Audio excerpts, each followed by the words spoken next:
वर्षापासून ह्या रोडची एकदम दुर्दैवी अवस्था आहे आणि अनेक नागरिक आणि गावकरी ह्या रोडपासून त्रस्त झाले आहेत.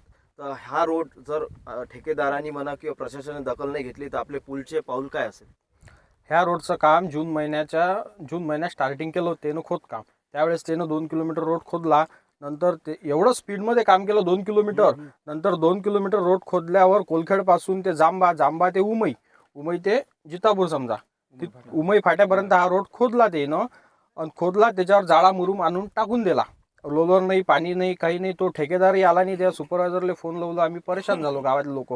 गावातले विद्यार्थी जे आहे जिल्हा परिषद शाळेमध्ये आमच्या गावात टीचर लोक आहेत त्याला स्कूटीनं येता येत नाही आहे. आणि जे आमचे पोस्टमन आहेत ते बोरगावून येतात ते लेडीज आहेत तेले येता नाही येत आहे. जे प्लाटातले पोरं जातात पैदल ते पैदल चालता नाही येत आहे. आणि या ग्रामीण भागात म्हणजे सगळी जे माल जाते शेतीचा हा सगळा माल बंडीनं जाते तर त्या बैलाचे खुरं एवढे खराब झाले की अक्षरशः 2-4 बैल असे लंगडे होऊन घरी पडलेले आहे.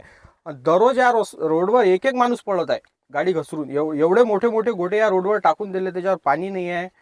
मुरुम म्हणजे बारीक मुरुम टाकायचे. आम्ही निवेदन दिलं होतं, बोललो होतो करू म्हणत निधी नाही आला म्हणत, काहीतरी अडचणमुळे निधी येऊ शकला नाही. तर आम्ही म्हटलं मग हा रोड एवढा मोठा तुम्ही उकरून काय ठेवला. नंतर म्हटलं लेबर नाही आहे. मी म्हटलं एवढा मोठा तुम्ही ठेका घेतला 7 किलोमीटरचा, मग लेबर नाही तर ठेका कशाला घेतला एवढा मोठा. आता या लोकांना एवढी तकलीफ होत आहे. ॲटो पण जात नाही आहे. पेशंट जर अर्जंट नेतो म्हटलं गावातून तर 1 घंटा हा रोड क्रॉस करायला लागते. 15 मिनिटाचा रस्ता आहे हा मूर्तिजापूर. एवढी जर शासनानं प्रशासनानं आमची दखल घेतली नाही तर आम्ही तीव्र आंदोलन करू, ऑफिस फोडफाड करू. साहेब लोकांनाही आम्ही आमची ताकद दाखवून देऊ गावाला यायची. कोलखेडपर्यंत हा रस्ता चालू आहे. हा रस्ता येते BNCच्या अंडरमध्ये आणि हा बिटुमिनचा रोड आहे.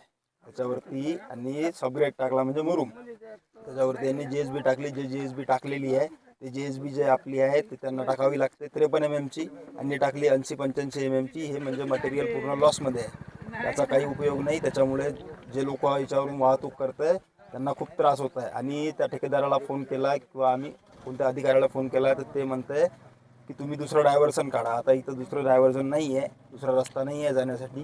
त्याच्यामुळे शासनाने याची दखल घ्यावी. अन्यथा नाही घेतली तर याचा पहिले जिम्मेदार राहील ठेकेदार, त्याच्यावर तर राहील शासन.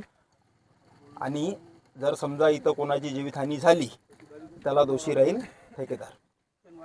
धन्यवाद. रोडाची एवढी दुर्दशा झालेली आहे की 6-7 महिन्यापासून आम्ही त्रास एवढे भोगून राहिलो का भरपूर. जनावरं खराब झालेले आहेत या रोडानं, गाड्या जाऊन नाही राहिल्या या रोडानं. असं हे चालू आहे.